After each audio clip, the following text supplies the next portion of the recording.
अस्सलाम वालेकुम students, online classes में आपको वेलकम कहते हैं। उम्मीद करता हूँ कि आप सब खैरियत से होंगे, रब करीम की रहमतों से बखूबी फ़ायदा हासिल कर रहे होंगे। आज का फरमान हज़रत सैयदना उमर फ़ारूक रदियल्लाहु तआला अन्हु से मरवी है। आप रदियल्लाहु तआला अन्हु फरमाते हैं कि आका करीम सल्लल्लाहु अलैहि वआलिहि वसहबिहि वसल्लम का फरमान रहमत निशान है।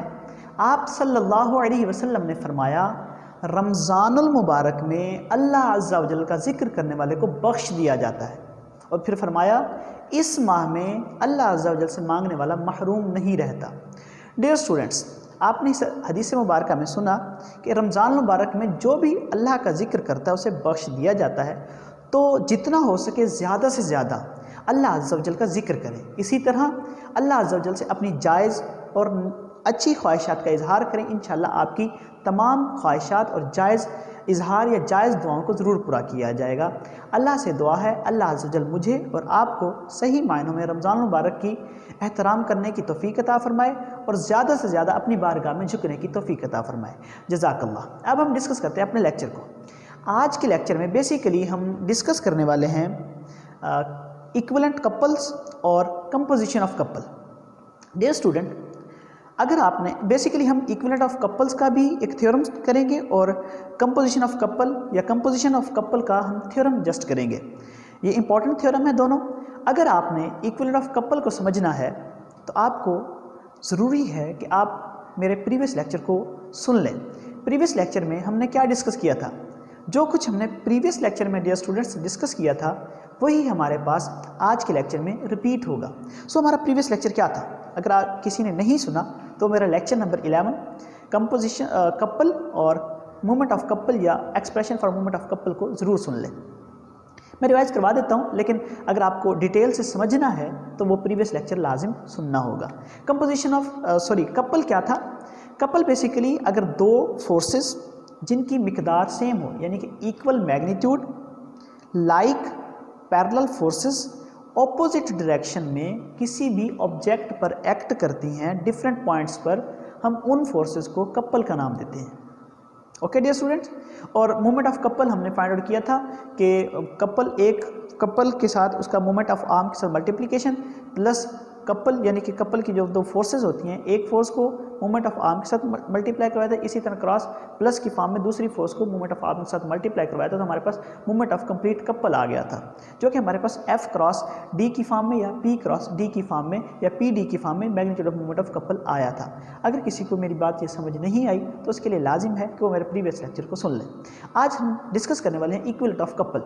इक्विवेलेंट ऑफ कपल बेसिकली अगर आपको मैं थ्योरम है ये हम थ्योरम की फॉर्म में सॉल्व करेंगे, लेकिन अगर मैं आपको समझाना चाहूँ तो मैं कुछ आपको इस तरह समझाऊंगा। अभी मैं आपको इक्विवेलेंट ऑफ कपल का कॉन्सेप्ट देने जा रहा हूँ। Equivalent of couple, suppose that मेरे पास एक रिजिड बॉडी है, ये जस्ट मैं आपको कॉन्सेप्ट दे रहा हूँ। बेसिकली हमने सॉल्व इसका थ्योरम ही करना है इक्विवेलेंट ऑफ कपल का। हमारे पास एक रिजिड बॉडी है, इस पर एक फोर्स है जिसको हम सपोज दैट P का नाम दे देते हैं, जो पॉइंट A पर एक्ट कर रही है, और दूसरी फोर्स है -P जिसको हम नाम दे देते हैं पॉइंट B पर एक्ट कर रही है। इक्विवेलेंट ऑफ कपल का मतलब ये है कि ये दो फोर्सेस हैं, इनका जो मोमेंट ऑफ कपल आएगा, यानी कि इनका जो मोमेंट आएगा, मोमेंट ऑफ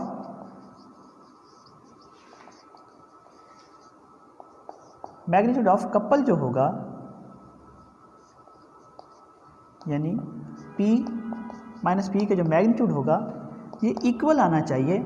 इसके रिजॉल्व पार्ट्स लें, यानी इन फोर्सेस के जो कपल की फॉर्म में, अगर उन रिजॉल्व पार्ट्स का मैग्नीट्यूड ऑफ कपल इक्वल होगा इस ओरिजिनल मैग्नीट्यूड ऑफ कपल के, तो आप कह देंगे ये जो है इक्विवेलेंट कपल्स हैं। मिसाल के तौर पर क्या मेरी बात का मतलब क्या है? ये जो फोर्सेस हैं इनका मैग्नीट्यूड ऑफ कपल क्या आएगा? सपोज दैट इनका जो दरमियान आर्म है वो हमारे पास D है, तो इनका मैग्नीट्यूड ऑफ कपल क्या आ जाएगा डियर स्टूडेंट? वो आ जाएगा PD की फॉर्म में। ओके, इसी तरह मैं इक्विवेलेंट ऑफ कपल की बात कर रहा हूँ, तो इक्विवेलेंट ऑफ कपल के लिए आपको करना ये होगा कि ये जो कपल हैं इनको इनके रिजॉल्व पार्ट्स में, यानी कि ये जो फोर्सेज हैं इनको इनके रिजॉल्व पार्ट्स में कन्वर्ट करना होगा। वो जो resolve parts of the force आएंगे उनकी हम वो कपल बनेंगे, उन कपल की हम मैग्नीट्यूड फाइंड करेंगे। अगर इन कपल की मैग्नीट्यूड जो रिजॉल्व पार्ट ऑफ फोर्स हैं और ये जो P माइनस P कपल की मैग्नीट्यूड इक्वल हुई तो हम कह देंगे कि ये इक्विवेलेंट कपल्स हैं। मिसाल के तौर पर आप P को कन्वर्ट करेंगे इसके रिजॉल्व पार्ट्स में, सपोज दैट आप इसको नाम देते हैं SQ का। इसी तरह आप रिजॉल्व पार्ट्स फाइंड आउट करेंगे माइनस P के, यानी कि माइनस Q और माइनस, आप इसको इस डायरेक्शन में कर लें, माइनस Q और माइनस S। तो अब ये कपल हमारे पास न्यू आ गया, S minus S, Q minus Q। इनकी हम magnitude of moment of couple find out करेंगे। अगर S minus S, Q minus Q, ये जो कपल हैं S minus S, Q minus Q, इनकी moment of magnitude of couple equal आ जाए अगर इन कपल्स के, तो हम इनको कहते हैं equivalent couple. So dear students, equivalent couple को आपने समझा होगा। क्या है इक्विवेलेंट कपल? एक कपल लें, उनकी moment of magnitude find out करें, यानी कि उनकी मोमेंट को हम फाइंड आउट कर रहे हैं। मोमेंट ऑफ मैग्नीट्यूड मैं इसलिए कह रहा हूँ ताकि हम डायरेक्ट रिजल्ट की जानिब जा रहा हूँ, मैं यहाँ पर P क्रॉस R की फॉर्म में नहीं आ रहा, मैं मैग्नीट्यूड निकाल रहा हूँ। अगर इनका मैग्नीट्यूड इक्वल आ जाएगा, ये जो हमारे पास न्यू कपल आए हैं S minus S, Q minus Q, तो हम अगर इनका और इनका रिजल्ट इक्वल होगा तो हम कह देंगे कि ये कपल जो है इक्विवेलेंट कपल है। ओके, अब हम डिस्कस करते हैं इसके थ्योरम को। तो इक्विवेलेंट ऑफ कपल का जो थ्योरम है वो हमारे पास ये है कि the effect of couple upon rigid body is unaltered if it is replaced by any other couple of same moment lying in the same plane. वही बात जो मैं आपको अभी समझा चुका हूँ कि आप बेसिकली इक्विवेलेंट ऑफ कपल अगर आपको पता है तो आप कैसे करेंगे कि हमने वही कपल लेंगे, पहले कपल का moment of magnitude find out करेंगे। अगर वो moment of magnitude of couple equal आ जाएगा, डिफरेंट दो कपल जो कि हम रिजॉल्व पार्ट्स ऑफ फोर्स की फॉर्म में जो हमने प्रीवियस किया था, यानी कि उस कपल का रिजॉल्व पार्ट्स फाइंड आउट करेंगे, वो इक्वल आ जाएंगे तो हम कह देंगे कि ये इक्विवेलेंट कपल है, या ये हमारे पास थ्योरम जो है वो स्टेट कर जाएगा, यानी प्रूव हो जाएगा। सो इस थ्योरम को हम प्रूव करते हैं। आपने लिखना है suppose that we have rigid body, consider we have rigid body upon which a couple P minus P act. ये आपने सारा लिखना है डियर स्टूडेंट। इसके बाद लिखना है कि force P act at point A and force minus P act at point B। Okay, ये सारा लिखना है। Suppose that we have rigid body upon which couple P minus P acts, P force acts at point A and minus P force act at point B। ये लिखने के बाद आपने लिखना है कि moment consider D is the arm of couple P minus P, ये लिखना है। और फिर आपने लिखना है suppose consider that G is the moment magnitude of moment of couple. वो सारा जो मैं बोल चुका हूँ वो आपने लिखना है। उसके बाद आपने लिखना है consider G is magnitude of moment of couple P minus P। तो मैग्नीट्यूड कैसे आ जाएगी डियर स्टूडेंट? G हमारे पास आ जाएगा P D की फॉर्म में। ओके, हम इसको इक्वेशन 1 का नाम देते हैं। डियर स्टूडेंट्स, यहाँ तक आपने क्या लिखना है? आपने लिखना है कि consider we have rigid body upon which a couple P minus P acts, P force act at point A and minus P force act at point B। उसके बाद आपने लिखना है suppose that D is the arm of AB। उसके बाद आपने लिखना है consider G is the magnitude of moment of couple P minus P। So G हमारे पास किसके इक्वल आ जाएगा? PD की फॉर्म में। ओके, अब हम यूँ करते हैं कि ये जो फोर्सेज हैं इनको रिजॉल्व कर लेते हैं, यानी कि हम इसके parts component composition of parts या रिजॉल्व पार्ट्स की फॉर्म में इसको डिवाइड करते हैं। अगर आपको रिजॉल्व पार्ट्स की बारे समझ नहीं आ रही मेरी बात की, तो आप यूँ करें, मेरा प्रीवियस लेक्चर एक है लेक्चर नंबर 2, वो आप ज़रूर सुनिएगा। उसमें मैंने डिटेल के साथ रिजॉल्व पार्ट्स ऑफ फोर्स के बारे में बताया हुआ है। उसी को मद्देनज़र रखते हुए लेक्चर सीरीज़ में जो लेक्चर नंबर 2 है resolve parts of the force वाला, वो आप ज़रूर सुने। उसी के रिस्पेक्ट में ही मैं इन फोर्स P और माइनस P को रिजॉल्व कर रहा हूँ या इसके कंपोनेंट्स को फाइंड आउट कर रहा हूँ। मैं कहता हूँ सपोज दैट ये जो फोर्स P है इसका एक कंपोनेंट है S और दूसरा कंपोनेंट है Q। ओके, इसी तरह ये जो माइनस फोर्स P है इसका एक कंपोनेंट है माइनस S और दूसरा कंपोनेंट है minus Q। Okay dear students, अब हमारे पास दो और कपल आ चुके हैं, एक S माइनस एस और दूसरा क्या है Q माइनस क्यू। ओके, अब आप ज़रा गौर करें, ये जो फोर्स S है at point A minus S at point B, ये दोनों क्या हैं? Equal in magnitude, opposite in direction और एक ही लाइन पर या इनका लाइन ऑफ एक्शन सेम है, जिसकी वजह से ये एक दूसरे को कैंसिल आउट कर देंगे। आप लिखेंगे वी हैव रिजॉल्व पार्ट्स या components of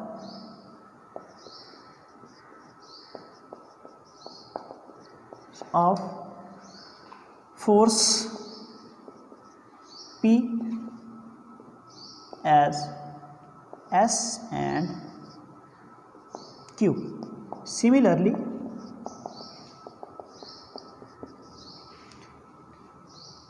minus P have resolved parts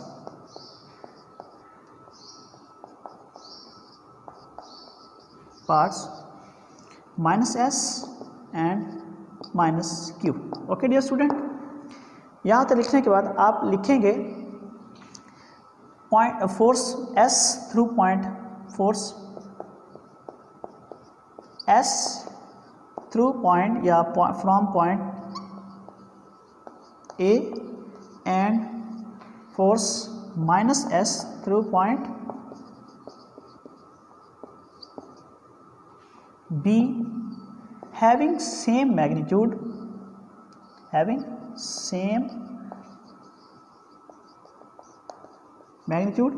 and opposite in direction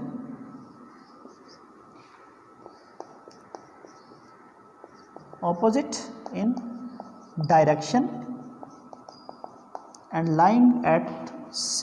their line of action is same and their line of action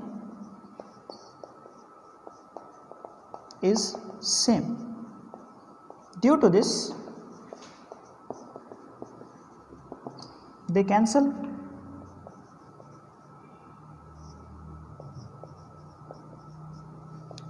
each other effect. Mean to say हमारे पास D क्या है? 0 है।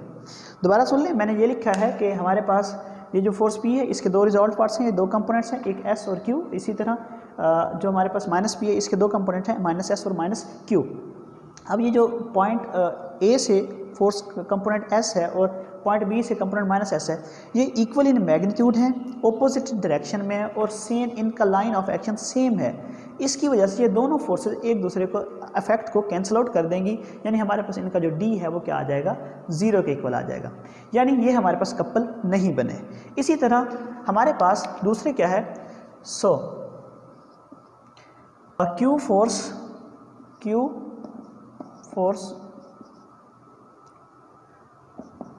Through point A and minus Q force through point B having same magnitude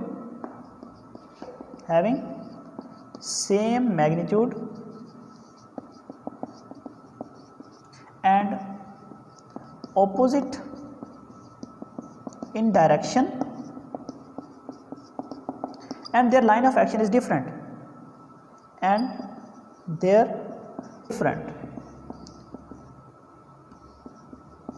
so they form a couple Q minus Q. Okay dear students, अब ये जो force Q है और minus Q है, इनका लाइन ऑफ एक्शन डिफरेंट है equal magnitude, opposite direction में है, तो ये हमारे पास क्या बनाएंगे? कपल। और सपोज करें इनका जो आर्म है, इनका जो डिफरेंस है वो हम D1 का नाम दे देते हैं। तो इनका अब इसके बाद आप लिखेंगे suppose that G1 is movement of magnitude of couple Q minus Q। So it can be written as G1 किसके इक्वल आ जाएगा डियर स्टूडेंट? G1 हमारे पास आ जाएगा PD1 के। इसको हम इक्वेशन 2 का नाम देते हैं। ओके डियर स्टूडेंट्स, अब हमने बताना ये है, क्या बताना है? The effect of couple upon a rigid body is unaltered if it is replaced by any other couple of same moment lying in the same plane. यानी कि अगर आपके पास कोई भी कपल है उसको आप चेंज कर देते हैं किसी दूसरे कपल से तो बॉडी पर कोई इफेक्ट नहीं पड़ेगा, यानी कि उनका मूवमेंट ऑफ कपल सेम रहेगा। ये हमने प्रूव करना है बेसिकली। अब हमने in force P minus P का तो movement of couple find out कर लिया है और इसकी जो रिजॉल्व पार्ट्स थे उनका भी कपल हमने फाइंड आउट कर लिया। हमने बताना ये है कि ये जो दोनों कपल आए हैं, sorry movement of the magnitude couple आई है वो सेम है, ये हमने प्रूव करना था। अब हम यूँ करते हैं कि अब अप्लाई करते हैं वैगनस थ्योरम। वैगनस थ्योरम क्या था हमारे पास? वैगनस थ्योरम हमारे पास ये था, by definition of Varignon's theorem, by definition of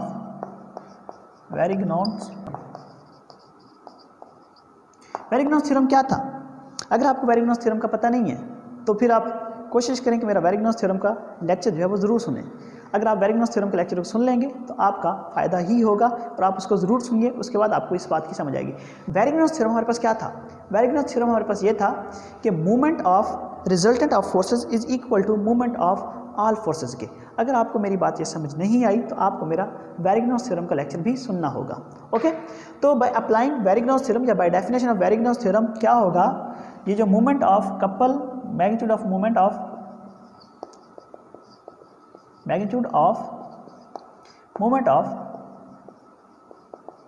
couple P minus P equal होगा magnitude of movement of couple S minus S, ये आप लिख लीजिएगा, plus magnitude of movement of couple Q minus Q। ये जो कुछ मैंने बोला है वो आपने लिखना है, magnitude of movement of couple S minus S plus magnitude of movement of couple Q minus Q। Okay, तो magnitude of movement of couple P minus P क्या था हमारे पास? ये हमारे पास आ गया था G के, और S माइनस S का हमारे पास क्या आया था डियर स्टूडेंट? मैंने आपको बताया था कि ये कैंसिल आउट कर देंगे एक दूसरे के इफेक्ट को, ये हमारे पास क्या हो जाएगा 0, और Q माइनस Q का मैग्नीट्यूड मूवमेंट ऑफ कपल क्या है? PD1 की फॉर्म में, PD1, तो ये 0 हो गया, 0 प्लस PD1 क्या हमारे पास आ गया? PD1 which shows that G1 किसके इक्वल आ जाएगा? G के। तो हमारे पास ये हमारे रिजल्ट का थ्योरम का प्रूव हो चुका है।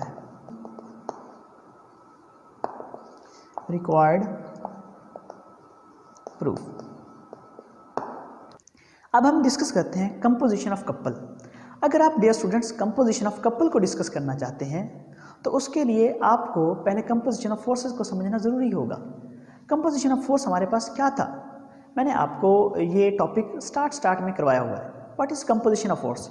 डियर स्टूडेंट, मैंने आपको पहले भी समझाया था कंपोजिशन ऑफ फोर्स क्या है। अगर आपके पास डिफरेंट सिस्टम ऑफ फोर्सेज हों, सपोज दैट मेरे पास एक फोर्स सिस्टम ये है, दूसरा फोर्स सिस्टम ये है, तीसरा ये और चौथा ये। अगर ये फोर्स सिस्टम है, इन टोटल फोर्स सिस्टम को मैं एक सिंगल फोर्स सिस्टम की फॉर्म में कन्वर्ट करूं और ये जो सिंगल फोर्स सिस्टम है ये इक्वल हो इस डिफरेंट सिस्टम ऑफ फोर्स के, तो हम इसको कहते थे कंपोजिशन ऑफ फोर्स। इसी तरह हम कंपोजिशन ऑफ कपल के बारे में अब डिस्कस करने वाले हैं। कंपोजिशन ऑफ कपल में हम क्या डिस्कस करेंगे? अपना थीम बना लें। कंपोजिशन ऑफ कपल में हम डिस्कस करेंगे कि हमारे पास डिफरेंट कपल्स हैं, उनका हम movement of magnitude find out करेंगे। वो जो movement of magnitude of couple होगा वो इक्वल होगा एक रिजल्टेंट ऑफ कपल के, यानी उन सब का एक रिजल्टेंट लेंगे, यानी उन सब को हम एक रिजल्ट की फॉर्म में कन्वर्ट करेंगे, वो सारे इक्वल की फॉर्म में आएंगे। ये हमारे पास है composition of couple.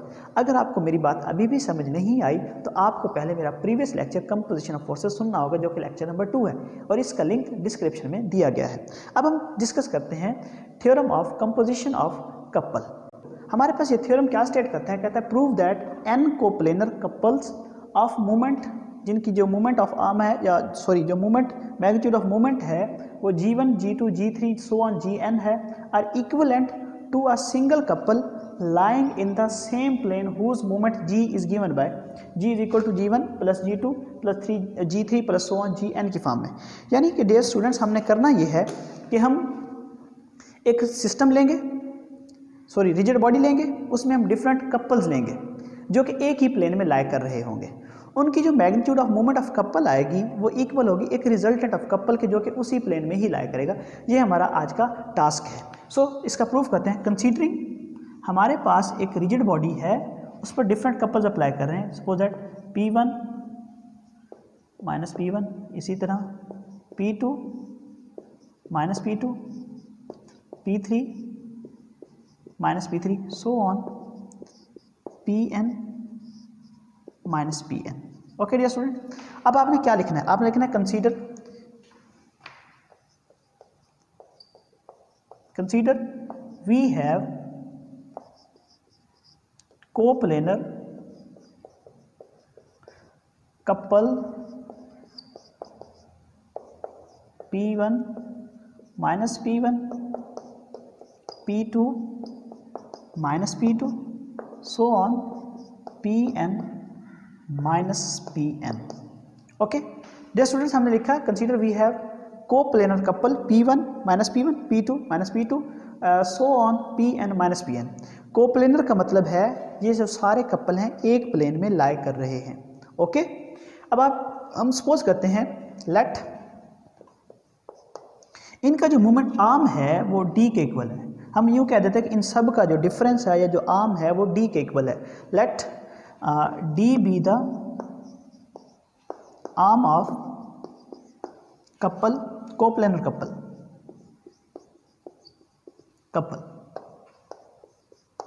Okay.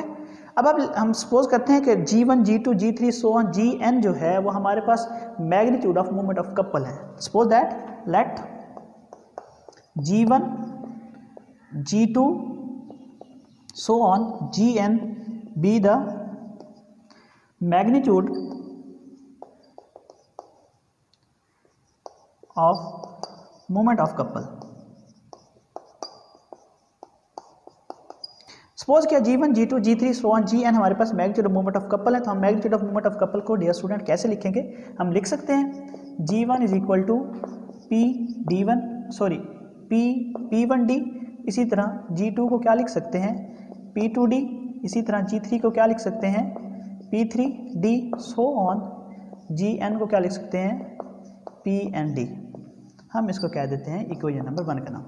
Basically हमने जो प्रूव करना है वो ये करना है कि G is equal to G1 plus G2 plus G3 plus so on Gn, ये हमने प्रूव करना है। डियर स्टूडेंट्स, आपको समझ आ चुकी होगी। अब हम लेट करते हैं, let R is equal to P1 plus P2, R is the resultant of the forces P1 plus P2 plus P3 so on Pn, इसी तरह minus R is equal to minus P1 plus minus P2 minus P3 और minus Pn। Okay dear students, तो हमारे पास अब एक new couple आ चुका है, वो कौन सा? So we have new couple, हम इसको यहाँ पे लिख देते हैं। So we have new resultant couple R minus R। Okay dear student, ये जो P is equal R is equal to P1 P2 plus P3 so on Pn, इसी तरह minus R is equal to P1 P2 P3 so on Pn, ये जो minus की form में, इनको हमने इसकी फॉर्म में लिखा और हमने कह दिया कि ये जो R और माइनस R हैं ये न्यू कपल है जो कि हमारे पास रिजल्टेंट ऑफ कपल है। हम इसको यूँ लिख सकते हैं, इसी प्लेन में है। सपोज दैट ये हमारे पास आ जाएगा R और ये क्या होगा माइनस R। ओके, और इनका सपोज करें ये जो D है आर्म वो भी इक्वल है D के। अब सपोज करें late D be the arm of couple। मैंने कहा कि इनका जो डिफरेंस है वो D के इक्वल है, तो ये कपल कौन सा है हमारे पास R minus R। Okay dear student, okay हम अब कंसीडर करते हैं let G be the magnitude of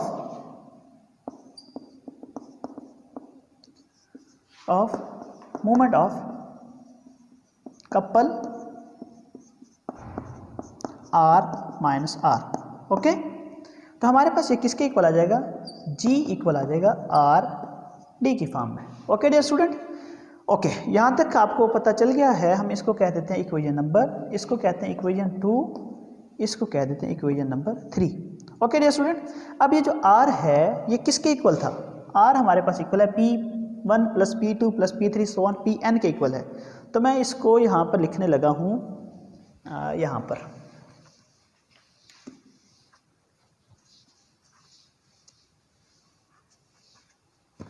सो ये किसके इक्वल आ जाएगा, G बेसिकली इक्वल आ जाएगा, R किसके इक्वल है, R की वैल्यू को मैं रिप्लेस कर रहा हूँ P1 plus P2 plus P3 plus so on Pn into D। तो D इन सब के साथ मल्टीप्लाई हो जाएगा, तो ये क्या बनेगा dear student, P1D plus P2D plus P3D so on plus PnD। अब ज़रा गौर करें डियर स्टूडेंट, तो हमारे पास P1D किसके इक्वल है, G1 के, P2D किसके इक्वल है, G2 के, इसी तरह P&D किसके इक्वल है, Gn के। तो हम यहाँ पे रिप्लेस कर सकते हैं by replacing value of equation 1। हम लिखेंगे G is equal to G1 plus G2 plus G3 plus so on Gn which is our required proof. So ये हमारा रिक्वायर्ड प्रूफ हुआ। डियर स्टूडेंट्स, आज के लेक्चर में हमने जो डिस्कस किया है वो इक्विवेलेंट कपल को डिस्कस किया है और कंपोजिशन ऑफ कपल को डिस्कस किया है। इक्विवेलेंट कपल क्या था, हमारे पास कोई कपल लिए, उनका moment of magnitude of force, moment of magnitude find out किया, वो किसके इक्वल आ गया, उसके दो रिजॉल्व कपल्स के इक्वल आ गया था, इसलिए हमने उनको इक्विवेलेंट कपल का नाम दिया और उसका हमने थ्योरम प्रूफ किया है जो कि हमारे पास G is equal to G1 की फॉर्म में आया। इसी तरह हमने कंपोजिशन ऑफ कपल को डिस्कस किया। कंपोजिशन ऑफ कपल क्या था, डिफरेंट कपल्स हैं, उनका जो आपने अगर उनको एक से R यानी कि एक कपल की फॉर्म में कन्वर्ट कर लिया तो जो डिफरेंट कपल्स हैं वो इक्वल आ गया है एक सिंगल कपल के। ओके, तो उसके लिए हमने प्रूफ ये थ्योरम किया है। उस थ्योरम में हमने सपोज किया कि हमारे पास डिफरेंट कपल हैं P1 P2 P3 so on Pn की फॉर्म में, और फिर हमने क्या किया है, उनका हमने moment of magnitude of moment हमने फाइंड आउट कर लिया, मोमेंट ऑफ मैग्नीट्यूड हमने इन कपल्स का फाइंड किया हुआ है। फिर हमने कंसीडर किया है कि ये जो सारे कपल हैं वो इक्वल हैं R के इक्वल हैं P1 P2 P3 so on सारे के सारे। तो फिर हमने उसका moment of magnitude find out किया जो कि इक्वल आ गया है हमारे रिक्वायर्ड कंडीशन के, जो हमारा रिक्वायर्ड रिजल्ट है। ओके डियर स्टूडेंट, अगर आपको कोई प्रॉब्लम है किसी भी क्वेश्चन में और अगर आपको लगता है कि आपको किसी चीज़ की समझ नहीं आ रही तो आप फ्री होके हमें बिल्कुल ईजिली कमेंट्स कर सकते हैं और मेरे जीमेल एड्रेस पर मेल कर सकते हैं जो कि ये है alimajid235@gmail.com। Thank you for watching my videos. Allah हाफिज़।